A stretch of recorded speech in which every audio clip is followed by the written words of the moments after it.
I was 2 steps inside the door when I heard her voice from the kitchen. No, hi. No, how was your day? Just, so you're really not coming Saturday?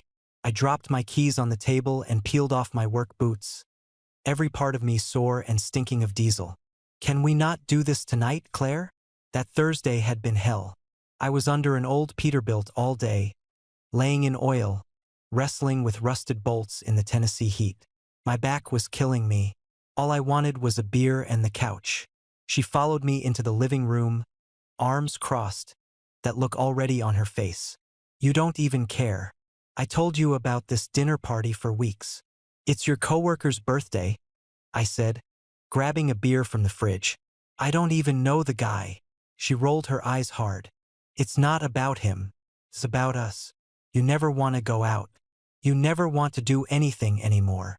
I didn't answer right away. I popped the top on my beer, leaned against the counter, and stared at the floor. She stepped closer. You've checked out, haven't you? Her voice dropped. Emotionally, physically, everything. You're just boring now. That hit harder than I expected. I looked up at her. You think I'm boring because I don't feel like putting on a fake smile for your office people? It's not just that, she snapped. You don't try anymore. You come home, grunt a few words, drink your beer, and zone out. That's it. That's what we are now. My blood boiled. You think I like being this tired every night? I bust my ass 10 hours a day to keep this roof over us, and all you do is pick fights. It's like you look for reasons to be pissed off. She stared at me, jaw tight. Then came the line that made everything stop. I'm in love with someone else. She said it like a dare, like she wanted to see if I'd crack. I didn't flinch. I didn't yell. I didn't even blink. I walked straight to the hallway closet, pulled out 2 black garbage bags, and came back in. She furrowed her brow. What are you doing? I walked past her. Packing your shit. She stood frozen while I dragged the first garbage bag into the bedroom. Wait, what the hell are you doing? She asked again, louder this time. I didn't answer. I opened her dresser, started grabbing stacks of her folded clothes. Leggings, those overpriced crop tops, all that branded gym where she was so proud of. Shoved them in. No folding, no care, just in. She rushed in after me, voice rising. You're seriously overreacting. I didn't mean it like that. I zipped the first bag and grabbed the second. You said you're in love with someone else, Claire. What else is there to mean? That's not what I meant. I was trying to. She ran her hands through her hair, eyes wild. Wake you up. You don't even react to me anymore. That's because I stopped playing the game. She tried to grab the bag out of my hand. You're not just gonna throw away 4 years like this. I yanked it back. You did that the second you opened your mouth. I carried both bags to the front door and set them down. She followed, pleading now. You're supposed to fight for us. Don't you care? Don't you feel anything? I grabbed an empty tote from under the sink and headed back to the bedroom. Yeah, I feel done. Right then, there was a knock on the door. I opened it. Marcus stood there with a toolbox in one hand and a 6-pack in the other. Hey, I brought back your... He looked past me, saw Claire red-faced, half crying, and the bags near the door. Ah, shit, this it. Yep, I said, stepping aside so he could come in. He set the beer on the counter and nodded at the bags. About damn time. Claire looked at him like he'd slapped her. You too, Marcus? He didn't flinch. Claire, every guy at the shop's been waiting on this day. Honestly, I thought he'd cave again. Her mouth dropped open. You people are unbelievable. Marcus raised a brow. You think we don't hear how you talk to him on speaker? Or how many times he's walked in with that I didn't sleep again face? She turned to me, trying a new tone, softer now, almost whispering. Baby, please, we can fix this. I was just upset. I didn't mean it. I don't even like that guy from the gym. I kept packing. Doesn't matter. You crossed the line.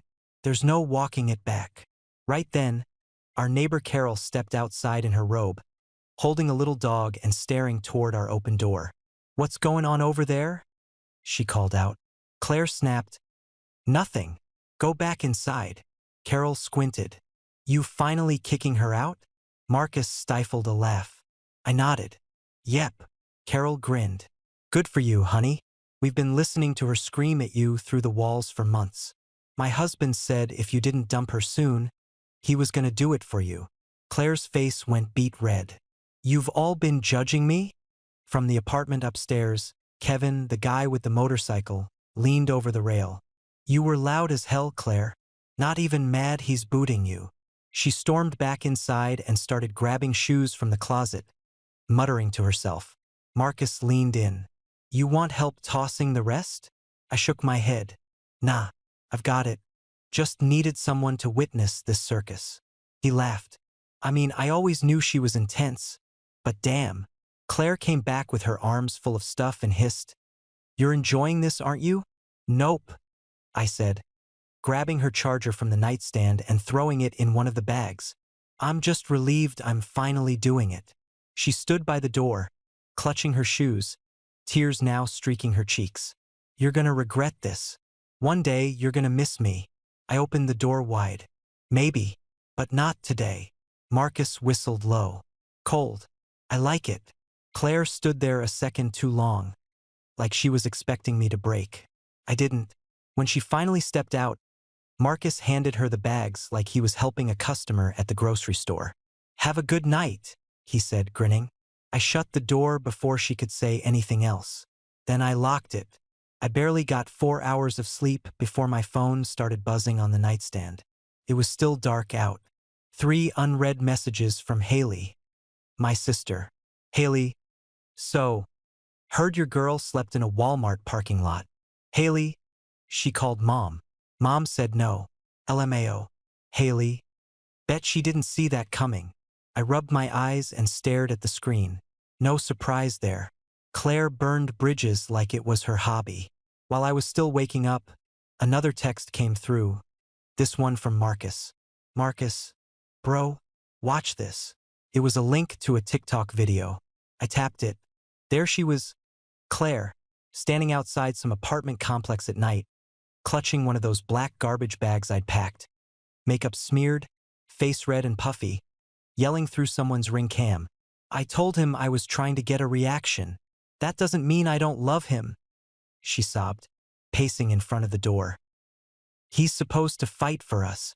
He just packed my stuff. The woman behind the door, one of her so-called friends, wasn't having it. Girl, you told him you loved somebody else. What did you think he was gonna do? Claire started yelling again. The girl filming it whispered from off camera. This is why I stopped inviting her places. By morning, it had racked up over 60,000 views. Comments were brutal. The emotional manipulation in 4K. She really thought he'd beg her to stay after that? She fumbled a hard-working man for a SPIN instructor? Yikes. Some of the usernames were people I recognized. Jenna from her gym, one of my old coworkers' wives, even someone I'd met at a barbecue last year. That video spread like wildfire. My phone kept lighting up all day. Danny, dude saw the vid. You good. Tara, about time you dropped that drama queen. Lucas, did she really expect sympathy? LOL. Sarah, we always wondered why you looked so tired. Now we know. I didn't respond to most of them. I just sat on the couch with a coffee, scrolling, reading, shaking my head. Nobody was on her side. Not one damn person. Not her friends. Not her family. Not mine. Haley texted again later that afternoon. Haley, FYI, Mom said she sounded completely unhinged. Told her to call someone else. Claire must have thought she could guilt her way into a bed for the night. Guess that act wore thin with everyone. By dinner, 2 more people had sent me the video. Claire had gone viral. Not in a funny way, not in a cute oops way, but full-blown internet clowning. I got a text from Will, a guy we used to hang out with on double dates. Will, I didn't want to say anything while y'all were together, but every time she opened her mouth, my wife looked at me like she was in pain. Glad you're free. There it was again. Glad you're free. That phrase came up over and over. I leaned back in the chair and exhaled slow. For the first time in 4 years, I didn't feel like I was waiting for the next emotional landmine. This wasn't just about one bad fight. It was years of buildup. And now that it was finally public, no more pretending, no more he said, she said. People showed their cards, and not one of them picked hers. The first call came just after 9 that night. Blocked number. I let it ring out. 30 seconds later, another one. Same blocked ID. I picked up. What? Silence for half a second. Then her voice, cracked and hoarse. I'm sorry. I didn't say anything. I didn't mean to say I was in love with him, she rushed out. I don't even know him like that. It was just something stupid I said to get your attention. Congratulations, I said. You got it. I was spiraling, okay? You've been so cold for so long. I thought maybe if I pushed hard enough, you'd finally show me something. Anything. You told me you loved another man. That's not pushing. That's the end. She sniffed, probably crying. I didn't mean it, though. I don't want him. I want us. It just got out of hand. Panicked. You never even yelled at me. You just... Her voice cracked again. You just started packing my stuff like you didn't care. Because I didn't, I said flat. Not anymore. Her tone flipped. So you're just throwing everything away? For years.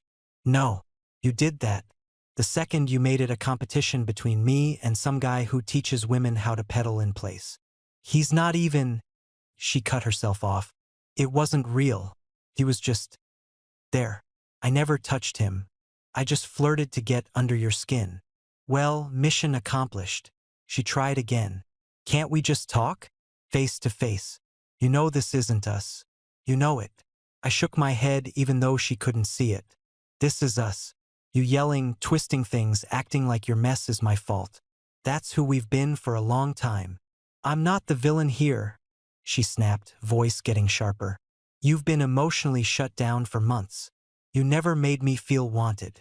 I leaned back on the couch. You called me boring. Said I stopped trying. Humiliated me in front of your friends more times than I can count. But sure, keep telling yourself this is on me. I was trying to save us, she said, almost screaming now. Everything I did because I wanted more from you. You wanted drama, I said. You wanted attention. You didn't want a partner. You wanted someone to fight over you like it was a damn TV show. Her breath caught. You're really not gonna forgive me? No, I said. Because you're not sorry. You're embarrassed. Your plan blew up, and now you're standing in the ashes trying to call it love. For a second, she didn't say anything. Then I heard her voice drop low, cold. You're heartless. I laughed once. No, I just stopped pretending to be someone you could control. She hung up. I sat there, staring at the wall for a minute. No rage, no sadness, just quiet. The phone lit up again. Another blocked call. I declined it, then opened my contacts and hit block unknown callers. I stood up, grabbed a beer from the fridge, and stepped out onto the back porch. No yelling, no guilt trip waiting behind the door. Just crickets, the sound of my neighbor's sprinkler kicking on, and the slow buzz of freedom. Saturday morning, I was frying eggs when someone pounded on the door like a cop. I wiped my hands on a towel and opened it. There she was, Claire. And she didn't come alone. Her mom stood stiff with a purse clutched to her chest. And her brother, Jason, filled the doorway like he wanted to square up. Claire's eyes darted to the kitchen behind me. We need to talk. Her mom added quickly, as a family. Jason cracked his knuckles. Yeah, you owe her at least that. I leaned against the doorframe. What I owe is honesty. Come in if you want to hear it, but don't think you're going to change my mind. They shuffled inside. Claire sat on the edge of the couch, arms wrapped tight around herself. Her mom perched on the chair like she was at church. Jason stayed standing, trying to look tough. Her mom started first. Sweetheart, for years is a long time. Couples fight. Families stick together. I grabbed my coffee mug and sat down across from them. Couples fight, sure. But Claire didn't just fight. She cut me down in front of people every chance she got. That's not true, Claire muttered. I raised a finger. Christmas at my sister's? You told everyone my gift was lazy because I bought you jewelry instead of something creative. On my birthday, you made a toast about how I needed to stop living at the garage. And at Marcus's wedding, you told his wife I was basically your roommate, not your partner. Her mom's face faltered, but Jason jumped in. You're dragging old stuff up to avoid taking responsibility. Men don't just give up. I looked him dead in the eye. Your sister stood in my living room and told me she was in love with another man. I didn't make her say it. She wanted me to hurt. That's not a slip-up. That's a choice. Claire's voice cracked. I already told you it wasn't real. Tell them what you told him. I cut in. About the spin instructor. She froze. Jason frowned. What's he talking about? Claire's hands trembled. I said I was in a complicated relationship. I didn't say I lived with him. Her mom's jaw dropped. You didn't tell him you had a boyfriend? Claire shook her head, eyes brimming. Jason shifted uncomfortably, his tough guy stance slipping. I leaned forward. See, that's the truth. She wasn't trying to wake me up. She was testing how far she could go. And when it blew up in her face, suddenly it's my fault for not begging her to stay. Her mom looked down at her purse, silent. Jason finally sat in the chair across from me, rubbing his jaw. You really said you loved him? He asked Claire. She didn't answer. That silence said more than anything. I stood up and set my coffee on the counter. I'm done explaining. I won't live with someone who thinks love is just another word to throw around when she's bored. So unless you came here to pack the rest of her stuff, we're done. Her mom's voice wavered. I thought maybe we could reason with you. You did, I said, walking to the door and opening it wide. And now you know, there's no coming back from this. Jason looked at Claire like he finally saw her for who she was. Her mom squeezed her arm but didn't argue again. One by one, they walked out. Claire lingered, eyes pleading, but I didn't move. I just held the door. She stepped past me, and I closed it behind them. For the first time all week, the apartment was completely still. By Tuesday, the stories started rolling in. It was like she went on a sympathy tour, calling anyone who'd ever made eye contact with her in a grocery store. First, it was Dana, Marcus's wife. She called to give me the heads up. She reached out, Dana said, told me this whole sob story about how you emotionally abandoned her. I let her talk. Then I asked one question. Why'd you tell another man you loved him if you were trying to fix your relationship? What did she say? I asked. Nothing. She hung up. A day later, Emily, one of Claire's old gym friends, texted me. Emily, she called me crying. I said, you don't cry about another man and expect your boyfriend to beg you to stay. She didn't like that. Then it got weirder. Pastor Tom's wife, Marianne, left me a voicemail. Hi there. I just wanted you to know Claire reached out to us this morning. Said she was going through a crisis and needed prayer. But after hearing the details, I told her maybe it was time she prayed for honesty. She even tried calling one of my coworkers' wives. The woman didn't even like her, but apparently, Claire thought she'd find a crack somewhere. She was scrambling, reaching into every corner. Marcus swung by that Thursday after his shift, dropped a wrench off and laughed as soon as he walked in. You hear about the spin guy? He said. What now? He leaned against the counter. Apparently, he found out she was living with you the whole time. Told someone at the gym, I need women who are emotionally available. I nearly choked on my water. He said that. Word for word. Marcus grinned. Guess even pretty boys got standards. By Friday, she'd moved on to her last card, the victim one. Someone sent me a screenshot from Facebook. A long, whiny post about how she'd survived months of emotional neglect and never felt safe expressing herself. There were 5 comments. 2 were from her mom. 1 was a wine aunt with a cat profile picture. Then someone I didn't even know commented, Didn't you tell your man you were in love with someone else? I saw the ring cam video. Post deleted an hour later. That's when it hit me. She wasn't just manipulative. She was strategic. She'd been laying groundwork, quietly making me the bad guy, long before things blew up. But now no one was buying it. Not my family. Not her friends. Not our mutuals. Not strangers. The louder she screamed, the more people turned away. And I didn't even have to defend myself. Everyone else did it for me. That silence, the kind that follows chaos, finally felt like peace. 3 weeks later, I sat across from a mediator in a plain office with buzzing fluorescent lights, watching Claire sign the last set of papers. No wedding, no kids, no house, just shared bank accounts and stuff. I kept the lease, my truck, my tools, and the furniture I actually cared about. She got her clothes, her yoga gear, and a couple grand from the savings. That part stung a little, but I figured it was a small price to pay for peace. Claire didn't say much during the meeting. She looked tired, worn down. The only time she made eye contact was when she signed the last page and slid it across the table. I nodded once. No handshake. No take care. Just done. That night, the guys threw a little dinner over at Lucas's place, nothing fancy. Burgers, beers, and relief. Marcus handed me a cold one the second I walked in. To freedom. We clinked bottles and sat out back under the string lights while the grill smoked up the whole yard.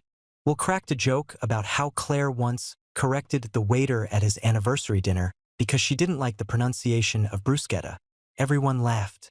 Even I had to admit that one was brutal. Tara, Lucas's wife, brought up the time Claire tried to give yoga advice to an actual instructor during a beginner class mid-session, loud enough for everyone to hear. She told that poor woman her downward dog looked too aggressive, Tara said. I almost walked out. Haley showed up last, carrying pie and a bottle of cheap red wine. She hugged me tight and didn't let go for a second too long. After dinner, while everyone was sitting around the fire pit, she leaned over and said, "We should have said something sooner." I looked at her. "You looked miserable for months," she said. "We all saw it, just didn't want to interfere." I nodded. "I probably would not have listened anyway." She smiled sad. "Maybe not, but I'm glad you're out of it." So was I. I didn't realize how tense I'd been until I finally wasn't anymore. No more flinching when my phone buzzed. No more walking on eggshells at social events. No more being made to feel like everything I did was never quite enough. Just simple moments with people who didn't drain the life out of me. That night, I left with a full stomach, a quiet mind, and nothing hanging over my head. The next afternoon, I stopped by the Kroger down on Main for eggs and dog food, still a little hungover from all the beers at Lucas's place. I was halfway down the dairy aisle when I heard someone say, "Hey, you're Claire's ex, right?" I turned. It was Gina, her old friend, the one who posted the ring video. I recognized her immediately. She looked better than I remembered. Clear skin, calm energy. "Yeah," I said, grabbing the eggs. "That's me." She looked a little nervous. "I've been meaning to say, sorry for filming all that." I wasn't trying to embarrass her. I was just tired of the drama showing up at my place. I shut the fridge door. "Don't apologize. You did me a favor." Nobody was seeing the full picture until that video dropped. Gina exhaled like she'd been holding her breath. Honestly, I was hoping people would stop babying her after that. She's always acted like the victim. I just got tired of watching her burn people and play confused about the smoke. I smirked. Well, it worked. Pretty sure half the city saw her meltdown. She grabbed a tub of yogurt, then turned back to me. She's in Portland now, couch surfing at some cousin's place. Still telling people she thinks you'll come around. That made me laugh out loud. Seriously. She thinks if she waits long enough, you'll miss her. Tell her not to hold her breath. Gina nodded. She always thought someone else would clean up her mess. Never realized some people actually walk away. Exactly, I said. She dug the hole. She can sit in it. We stood there for a second, both quiet. No awkwardness, just that mutual recognition. Some people self-destruct and try to drag everyone else down with them. "I'm glad you got out," she said finally. A lot of guys would have taken her back just to avoid the noise. I grabbed the dog food from the bottom shelf. I lived in chaos for 4 years. I'll take quiet and boring any day now. Gina smiled. "Well, hope you keep enjoying it."